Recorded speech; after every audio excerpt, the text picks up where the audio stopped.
So you can see I went through the steps to download Audacity, and it shows up as an icon right here on my desktop. So I can just double click on it, and it stores these as MP3s. So it doesn't matter what platform you're on. It doesn't matter if it's Mac or Windows or anything like that. MP3s. You could do these as podcasts. You can upload them to Apple iTunes. You can upload it to the Google Play Store, Spotify, Pandora. You can upload it to any one of those that you feel like your students may use or something like that. So right here, I go in and it just gives me a blank worksheet. So what I want to do is I want to go in and I want to have a new one. So I go in. Sorry. Go in and I want to add a new track. All right. Of course, we want stereo. So I go in and I add a new track. If I do a new, then it just gives me a new file. I want to add a new track because this is what I'm adding in here.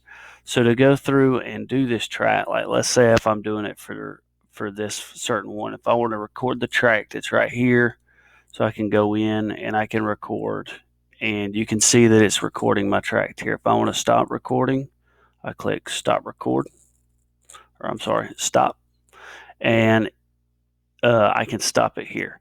Then I can go through, and if I choose to play it from any point, then I can put the finger right here and it'll play it back through for me. But you can see, let me see if I can get it for you so you can hear it here.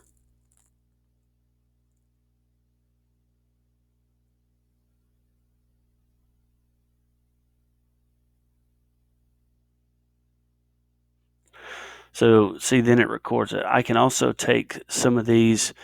I take a deep breath when I'm speaking. So if I want to take any of those breaths, pause, any of the ums, if I want to take some of that stuff out, I can always highlight right here in white, and then I just click delete, and it's gone. So it allows me to also edit my audio, which is really cool.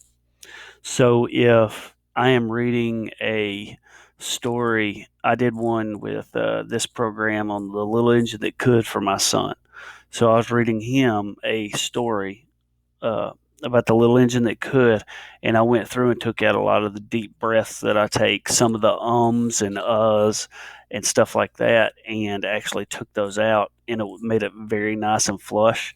I was also able to add. I'm gonna add a new track here,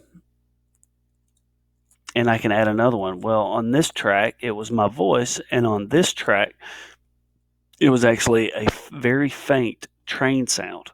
So as I was reading through it, he could constantly hear the train in the background. So in the next couple of videos, I'll show you some tips and tricks about how to get on it. But this is the easiest way to show you is to go in and actually get some audio in on here and go through and kind of play with it as much as possible. That you may want it. But if you just want it simply for reading to students, just jump on, add a track, and start reading, and then stop it at the end, and then I'll show you how to post it, save it, and export it as an MP3.